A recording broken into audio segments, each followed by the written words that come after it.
Hi. Okay, guys. Well, it's been a minute.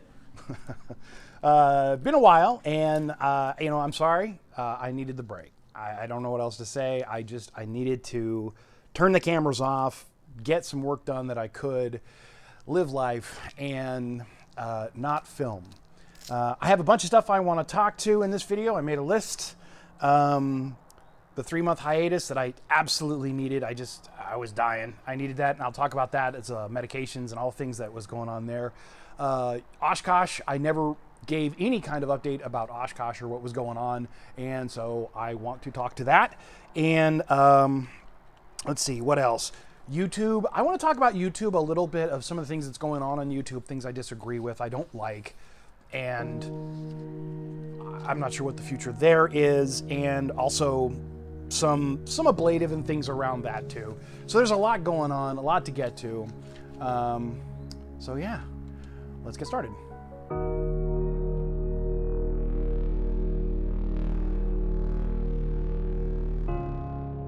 So the first thing I want to talk about in the background is during these 3 months, I've not been idle. I didn't spend all my time at home, watching TV. I'm not a big TV person. You can actually remove them all from my house.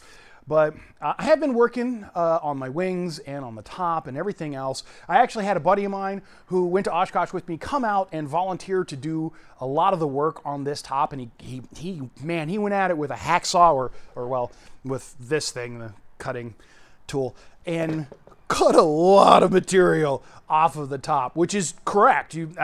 I'm so glad he came out. Slave labor is the best labor. I highly recommend it. Thanks, Todd. Todd, thank you so much.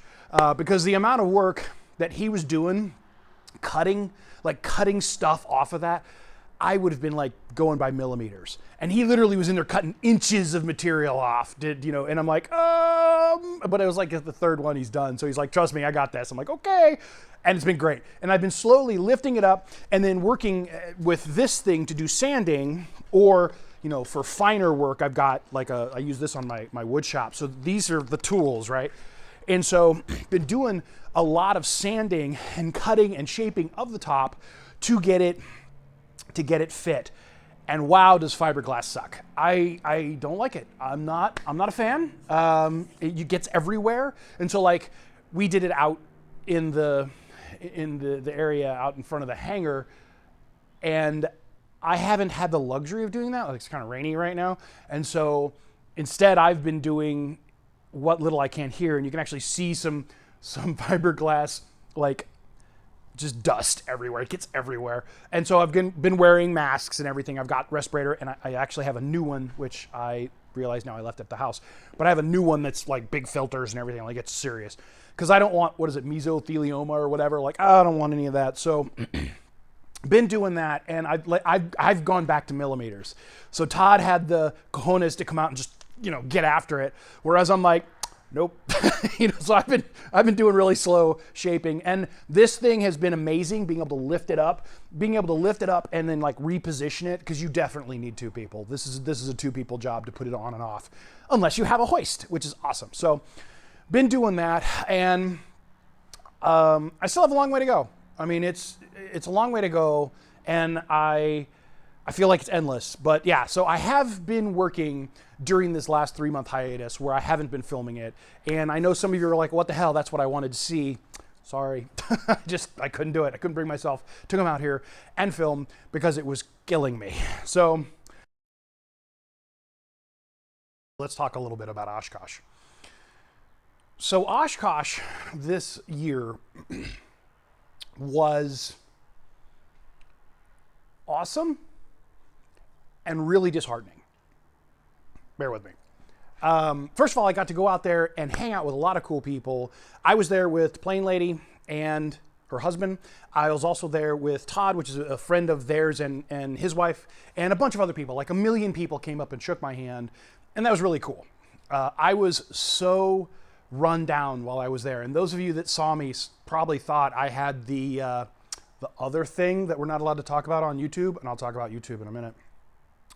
I didn't have that magic, horrible, pandemic-y thing.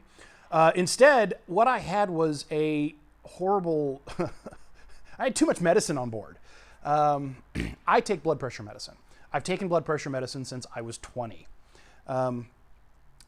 Not because of clean living, but because genetics, you know. And so my doctor, I got a new doctor, and they kept putting me on more and more medicine.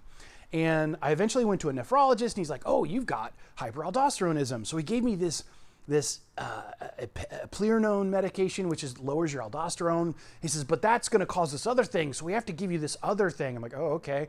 So long story short, by the end, I was on nifedipine, metprolol, Plerinone, lisinopril, something else, I don't remember the name of it.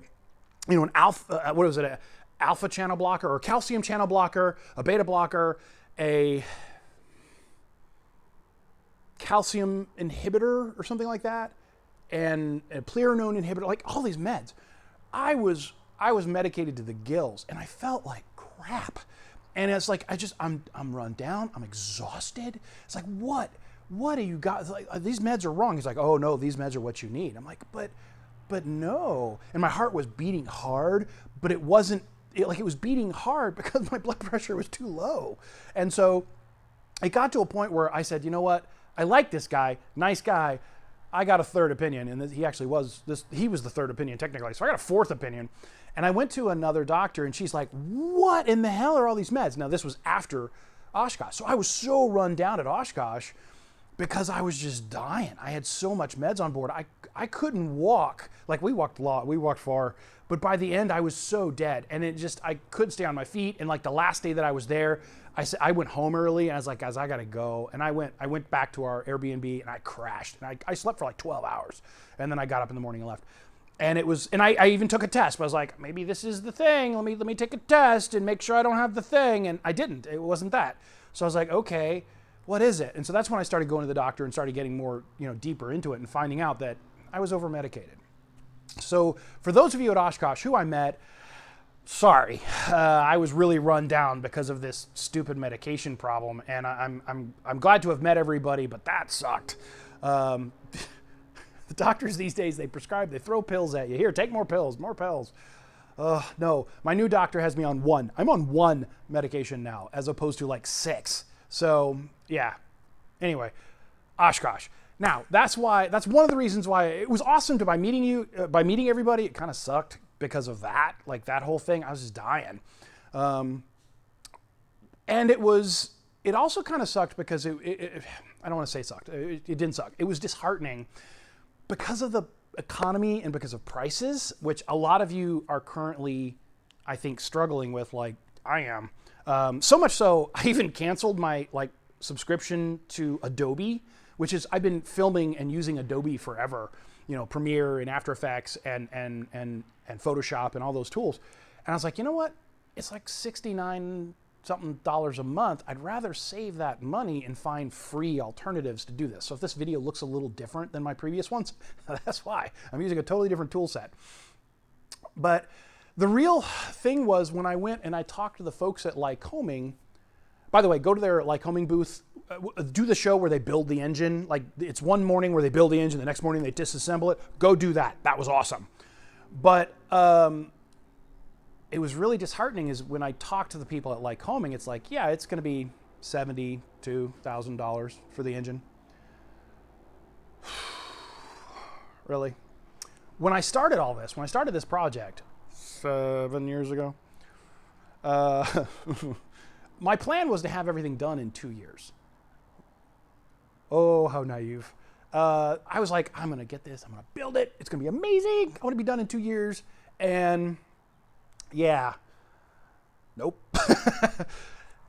Life has a way. Life jumps up, kicks you in the shin a number of times, keeps kicking. And all of the money that I had earmarked, like I had everything paid for. I had everything, basically all the money. In fact, I had all the money in the bank waiting to buy all this stuff. And I thought, should I buy it all at once? And my first thought was no, because I didn't want to buy an engine and have it just sit there for 2 years, right? It was the same thing with like the avionics. Like I could have gone out and bought whatever, I forget what it was. I wasn't looking at Dynon then, but whatever it was, and just have it sit on the desk for 2 years. It'd be out of warranty. It'd be, just sit there, right? Dying. So no. So I thought that same logic with everything else. I thought, no, I'm not going to spend any money on anything until I need it. That way I have that money working for me in my bank, in IRA, 401k, wherever you have your money. Probably not a good idea, those, but wherever you have your money stored, right? You have it working for you until you need it. Well, then other projects and other things came up, and suddenly that money that was earmarked and dedicated to this got used other places. And then the economy. And so suddenly that, the 540 that I was looking at, which was like, I think 36 at the time when I started this, is now $72,000. And it's like, oh my God, And so there is a problem where it's like, okay, I'm not sure I can afford this anymore. And that's a real issue. I'm not sure what to do. Like I said, I'm struggling there because I do enjoy the build. I do enjoy talking to you guys. I do enjoy the interaction, but at the same time, I don't want to be famous. I'm not trying to make this into a business. This is just me talking to some friends on the internet and making a video of me building this thing while I build, I also have this plane. This plane is my plane, right? So this is something that I figured what I would do is I'd buy this plane, fly it, get my ticket, and then eventually sell this. This is the perfect beginner plane. There's nothing wrong with this plane. This is a 1969 140. And it's great. It's a great plane. The problem I've been having is it's out of annual, and I can't find anyone to actually put the dang thing back in annual. I've talked to AMPs all over the place, and they're just like, we're busy. We don't have it. I've got one more guy coming Monday to talk to me to see if please let me get this thing so I can fly it. And my thought was, I'll use this plane after I get my ticket, sell it, and I'll use it to get the engine. But no one's going to give me $72,000 for that. It's higher than what I paid for it, but not that high. And so it's still, the whole money thing is still a problem. By the way, if you know anyone that wants to come do an AMP on this, let me know. I'll happily let you do it. I'll pay for it. I want to pay for it to get this within its annual. It's a great plane. I've flown it. It's awesome. There's nothing wrong with it. It's just out of annual, and I don't want to, I might have to get a special ferry permit to run it over someplace, but still, I'm frustrated with that. The number of people that don't want to return calls and don't want to work, which seems to be a problem in this area, by the way. But yeah, that was the plan with this. Buy it, engage in aviation again, love aviation again, and go fly. And well, I haven't been able to do that, and that sucks. Which brings me to the point, why am I doing this? Part of the thing, when I originally started this, I was going to fly back and forth to Texas. My whole goal was to fly from Georgia, where I live now, down to Texas, which was where my company was, and, just have a good old time doing that flying thing and fly back and, have this thing that I can fly around with. That company's long gone. I have nowhere to go. I have I don't have any reason for aviation anymore. And that was hard too. And a lot of people say, no, you need to get back in the air, get back in the air, get back in the air. You need to go for that $100 burger to remember why you liked aviation in the beginning. And I agree with that. But I don't have a plane, and I can't get someone to get my plane flying again. I've had these medical issues that, a pain in the ass. I have to now go back through and relearn all my ground school and redo all my medication stuff. So, it's almost not worth it, or it doesn't feel worth it sometimes. So that's why I have been considering selling. And I made that story, or that video a while back about talking about it. It's like, I could sell all of this. And would I regret it? Maybe, maybe not. I don't know. I've enjoyed the build. I've enjoyed building on it. That's been a lot of fun. I'm doing the best I can. I enjoy it because, at the end of the day, I'm a programmer, right? I write code all day long. And at the end of the day, I have nothing physical that I can pick up and go, I did this today. Whereas with this, I can come out here on the weekend and go, work on some rivets and go, that's what I did today. And that's not a thing that I have as a programmer. So that's why I've enjoyed this. The flying part of it has been kind of meh, I don't know. I went and talked to, and I'm not going to say who they are, but I went and talked to a build assist program. Again, I'm not going to say who it is. I've actually talked to a number of them just to see maybe what I need to do is hurry up and get this thing finished and then fly it, right? Because this RV-10's a great plane. So hurry up, finish, fly it, and then maybe that will help me love aviation again. And I went to these build assisters like, hey, you know, here's the thing. And we got to talking. This fellow was really nice. He's like, yeah, no, some people like to build, some people like to fly. It's rare those that like to build and fly. Most don't want to do both. And he says, you know, you may just be a builder. You may not really want to care about flying, and that might be true. But the thing that I found that was most interesting was I was walking around the shop, and they had a whole bunch of RV-10s and 6s and 8s and other things around there. I'm actually pretty happy with my build quality. Let's just leave it at that. Yes, it would be nice to have, you know, the swarm of students help you finish your plane, but no one's going to love your plane like you love your plane. Let me tell you that. So yeah, that was very educational, going and seeing the work that was being done. But it has made me really question whether or not I actually want to continue doing this. And I've thought, it's like, you know what, if the right person comes along and offers me the right amount of money, I probably would sell. I don't want to, but you know, money does talk. And what with the current economy being what it is, yeah. I also don't know what what lead times are with vans, so that's something else too. But anyway, so that's where I am with that. Money, yeah, money's been brutal. So something I've seen some of you guys do is cover the front of this with like a heat-resistant material, and I thought that was a really good idea. So I actually bought some, and I made this. This wind here is brutal. I made this template that goes over this, and off it goes. Goes over this so that I could, you know, cut it out. I got, you know, this stuff which will go on here, and I'm going to fasten it onto there. I'm really looking forward to getting that done because I think it will look good. And this area down here, the orange you see, that's actually some heat-resistant stuff that is down there, put on, fastened on such that, again, the idea is to keep the tunnel from getting too hot. And if it gets hot through that, there's no keeping it from getting hot. So that's a thing that I've done. It's something that was done in 2 other airplanes on the airport, and it worked really well. So I thought, I'm gonna do that too. And then I'm also gonna apply this other stuff that I've seen you guys use. So good idea, whoever came up with that. I think that's meant for automotive. I don't know. I forget where I got it.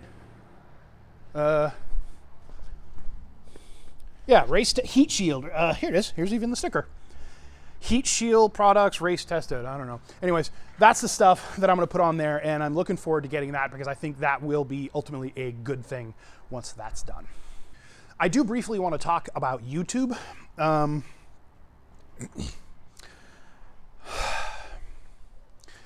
don't generally bring up politics on this channel because I'm firmly of the opinion that politics ruins everything. And so I don't bring up politics because it's very easy to polarize or to alienate people that you maybe slightly disagree with. Or if you make the assumption that someone doesn't 100% align with you, then they're the enemy, right? No, I don't want that. I think that's shitty. I also think it's horrible that in today's modern age, with a single click, you can block, ban, unfollow, remove, rob of agency someone who maybe has a disagreement with you. I don't like that. I've never liked that, whether you're far right or far left. I've never been of the mindset that the answer to bad speech is to remove them. Instead, I've always been a free speech absolutist in that I believe that the answer to bad speech is more speech. If you say something heinous, I should be allowed to come out and say, well, no, I disagree with you and here's why. And we live in an age where that's not what's going on. Instead, you have people canceling other people because of messaging and or because of polarizing politics and whatnot. And YouTube is very guilty of this. They're actively blocking and banning people for saying things sometimes that are not even bad. Like it's just they brought something up that maybe someone high up at YouTube disagreed with. And the problem with that is when you block a man or you block well, a woman or man, anyone, for a statement that you disagree with, and you make it so they can't make that statement anymore, you're not telling the world that they're wrong. You're telling the world that you're afraid of what they said. And so you need to allow all speech. That's my opinion. I don't believe in the notion of hate speech because who is the arbiter of that rule? You know, hate speech, the problem with hate speech rules these days is it is defined as any speech that someone disagrees with, and the problem is someone is going to disagree with all speech at some level. So again, I believe that speech should be free. And that's my thing, and I don't like what YouTube is doing. YouTube has become very anti-free speech. I know it's a private platform, but at some point you have to accept that they are a common carrier, like a town square, and so I don't agree. You know, for the same reason that Verizon Wireless can't ban you while you're having a phone call for something horrible that you say, YouTube should also not be able to. They can't be both a platform that and a publisher at the same time. It's that whole thing. So I don't really like what's going on there. And so that has made me want to think about getting off of YouTube because I don't like where they're going, frankly. But I don't really care about YouTube. I don't really care about continuing to publish somewhere else. Like other people are like, oh, go to this other platform or that other platform. And I'm like, why? You know, I don't know why bother. I don't want to do this as a job. You know what I mean? This is the thing I was telling some friends. It's like, this is not work for me. This is to document this. I've long said I don't want to be famous. You know, rich and famous. I don't want to be famous. I just want to be rich. I'm neither. And I have found, this is something I learned at Oshkosh and then at Sun and Fun before that, is that I don't handle that well. It makes me extremely uncomfortable when random people walk up and they know me and like, I am so out of my depth. I am so uncomfortable when people recognize me, and I don't know how famous people do it. I don't know how, like actors, like they can't, like a lot of these actors can't go to the store and buy a donut without getting mobbed, and they love it, or well, some do, I guess. You know, but you can tell because some of them they're trying to stay in that spotlight, and I don't know how they do it. That would, I cringe down to about that big. I just can't handle it. And so for me, I don't know that I care enough to continue publishing on YouTube. At this point, right now, by the way, from a legal standpoint, just so everyone knows, you know, you're supposed to document 51% of the build. I've done that. I could actually stop filming tomorrow and never film another video and I'd be good to go. I won't do that because I mean, I do want to keep publishing this because I do have a lot of good interaction with folks, but just know that if you walk up to me and shake my hand and I seem kind of awkward or I seem kind of just maybe a jerk or something like that, I'm not trying to be. It's because I'm really uncomfortable with the situation because it's just weird to me. And there's no one here, right? I'm literally talking to a camera. I'm talking to myself. And so I'm kind of a different person on camera than I am in real life because of that. I don't know. I'm weird. What do you want? I'm weird. I don't know. I had to find my notes. So 3 months is a long time. I'm sorry. I'm sorry, and you know, it is what it is. I needed the break. I'm going through and making this video on a different whole stack of tools. So if it looks all wonky, I'm sorry. Oshkosh, like I said, Oshkosh was good. I enjoyed it, and I didn't. Like I said, it was really disheartening. Too many people. Oh, so many people. But at the same time, seeing all the cool planes, that was fun. Seeing some of the air show stuff, that was cool. I finally got to see a really good air show. The first time I went to Oshkosh, we got rained out on the Wednesday, and then I had to leave before the weekend show. So this time I got to see the big show. It was awesome. So one thing I want to say is while I was at Oshkosh, so they give you, I got a YouTuber's pass to go to Oshkosh, and then I've not posted it on it, and I apologize, guys. I will try to put up something, but I got a YouTuber's pass to go, you know, the media pass to go film at Oshkosh. And I went towards Oshkosh, like I'm there. I've only been there the one time, and the last time I was there, I had parked over in the camping area, so I kind of knew where that was, but that's all I knew. And so the whole time I'm like, I don't know where I am. Here I am driving, and I've got my hat with a logo on it. I'm wearing my shirt. It's got a logo on it, not this shirt. And I'm in my Porsche, and I'm driving. I'm like, I don't know where I'm supposed to go, you know. And I roll down my window, and there's this cop standing there, and I was like, hey, man, I've got this media pass. I don't know where I'm supposed to go. And he goes, oh, media pass, you go right down here. I'm like, oh, okay, thanks. And I go down there and I get a little closer to and I'm moving towards the gate. And I'm like, this can't be right. And the guy walks up and he's like, hey, how are you? And I was like, hi, I got this media pass. The officer said I'm supposed to be down here. I'm not sure if this is where I'm supposed to go. And he goes, oh yeah, media, right down here. I'm like, oh, okay. So I go in and now I'm at the gate that's taking me onto the airfield. And I'm like, this can't be right. This is not right. There's no way this is right. Guy walks over and I roll down my window and I'm like, hey, those two guys said to come here. I've got this media pass, but this doesn't seem right. Where am I supposed to go? He says, yeah. You're supposed to be down there, right under the tower. You just park there. I'm like, okay. So I'm driving I'm literally on the site. I'm on the event. I'm not out at the parking area. I'm on the site.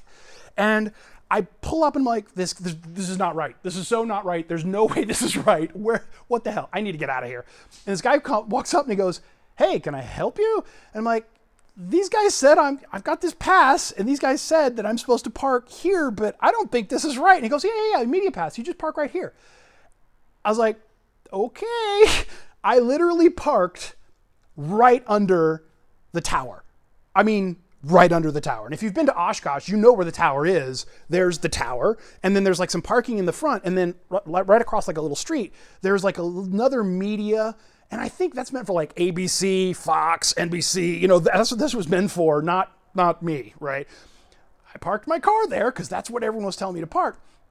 And the whole time I'm thinking, this car's not going to be here when I get back. This is going to get towed. There's no way this was correct. But I enjoyed the day.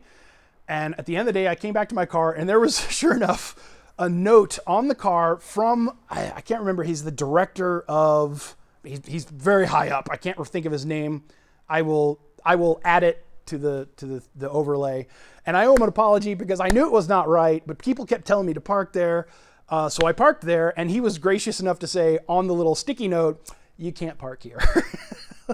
Sorry. I knew it wasn't right, but everyone kept saying, yes, it is right. So I was like, okay, and I parked there. Maybe some training needs to be fixed. But how cool is that? I actually got to park under the tower for one day on Oshkosh. And that was fun. That was interesting. Like I said, the whole time I'm thinking, my car's gonna get towed. It's gonna be gone. I know it's gonna be gone. And it probably was like a hair's width from being towed. And again, I apologize to you guys if it caused you some hardship. And the next day, just to atone for that, for the next 3 days, I parked at the very end of the parking lot. I mean, I was a hoof to get in because I was like, you know what? I had it for the first day. I'm going to let everyone else have all the parking for the next 3 days. And I was far from there for the rest of it. So I thought that was fun. I thought I would share. That was an interesting story, to say the least. Other things at Oshkosh that I really liked. I liked the giveaway. So we had a big giveaway at the end where we all got together and hung out and had a big giveaway. I thought that was really cool. Had free beer. And thank you, Vans, for supplying that beer. That was very good. And again, shaking hands and meeting everybody. And that's when I was really exhausted. That was like the 4th day or 5th day that we were there. And I was so cooked by then. Not only the whole medicine issue, but just like the sun beating down on you and hot and walking. We walked like 30 miles over the course of the week. So yeah. And then, gosh, I don't know how, like Plane Lady and her husband and Todd and his wife, they kept going out and partying and doing stuff. I'm like, oh my gosh, I don't know how they did that. I couldn't hang. So my days of doing that are over. But it was a good time. Like I said, other than the money thing was really depressing. The trying to figure out how to afford some of this stuff is meh. So other than that, I have been, other than working on the top, I've been continuing to close this wing. Going through and putting all the rivets in. All these rivets are done here. Now I'm just slowly working my way down. I forgot what a pain in the ass it is to close this wing or close the skin. Like these rivets right here are going to be very difficult to get just because of like, you gotta, do this number way in here. And same thing, like you're going to have to do this funky contortionist job to get in there and do the riveting. But it is entirely possible to rivet this all closed by yourself. You don't need another person. That is possible. It just kind of sucks. Take your time, right? So closing that up, and then that's basically where I'm at. So I haven't done a lot of work in the 3 months. I have done work, just not a lot, because again, I needed this hiatus and this break. So I will continue to post this stuff as I can. Excuse me. Not sure what I'm going to do regarding YouTube yet. I'm probably not going to leave YouTube, but I am unhappy with where it's going. I don't like some of the political shenanigans I feel that are going on. I don't think we should be canceling anybody based on what they think or they speak. Anybody from any side. I don't think that's healthy. How do you have open and free debate if you don't allow, one side to show up? I do still want to fly. I do like the idea of flying. I do like the idea of getting in my plane and flying. Now, I will tell you this. One thing the Piper 140 and the Cessna 150 over here too, I've sat in it. Were people just smaller 50 years ago? And I don't mean just bulk wise. I mean, yes, I'm a big boy, but I mean, my shoulders are broad. Like, were people just generally like 50% smaller?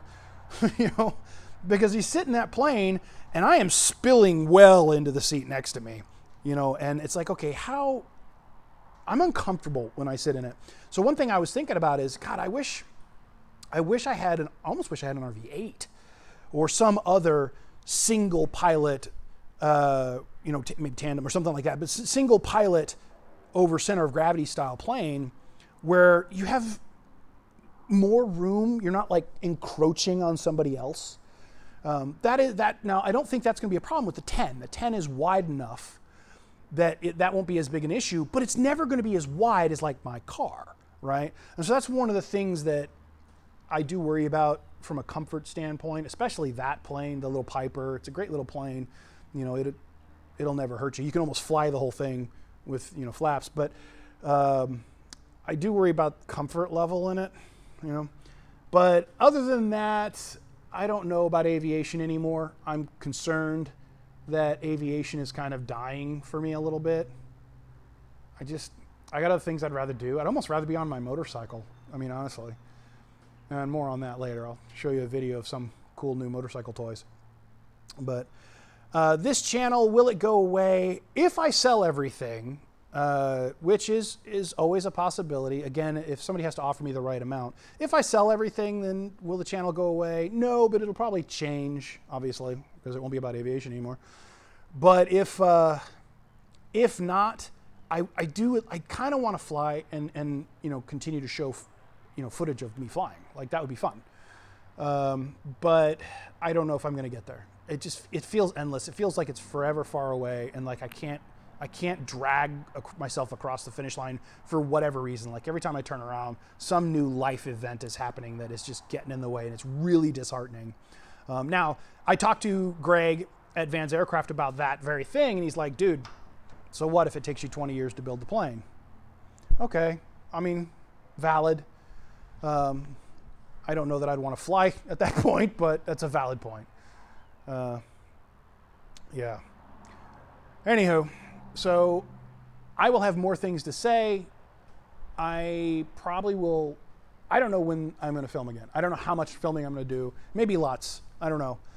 I do need to figure out my new tool stack. Like, I'm using, instead of Premiere, I'm trying to use DaVinci, and I don't know anything about it. I don't even know if I can do green screen in it. Like, I'm sure you can, but I don't know. So there's a bunch of stuff I've got to figure out from a tooling standpoint to even just to post this video. And then again, from a work standpoint, the top sucks. It is what it is. It has been a lot of work on the top. And again, thank you so much for Todd for coming out and doing all that work. You, sir, are the man. I got sunburnt just watching him do it. I know he got sunburnt. I don't know how he did that, but it was amazing the amount of material he was lopping off of it. I would say don't be afraid to cut the top. You're going to have to cut the top. And I have been going back with a much, much finer tool to sand it down to get it to the point where I can put the top up and down, and then using the lift to hoist up and down, up and down, up and down. That's been a lot. So working on that. I'm going to finish this first and then focus hard on that. I've been coming out and doing that some, and I'll do a little. I'm like, ooh, I don't know if this is right. And then, testing, I'm like, yeah, that wasn't enough. And so it's just like, oh, golly. But I'm going to finish this first and then do that. And then go from there. So thank you guys so much for waiting. As I have more to say. I will post it on here. I will try to make it more about the actual plane than me whinging on about what's going on in my life. The medical stuff that I've been dealing with, I think, is finally over. I think I'm finally good. I feel better, feel infinitely better. And yeah, life's good. Weird, but good. Peace, guys. Thank you so much. Okay, back to work.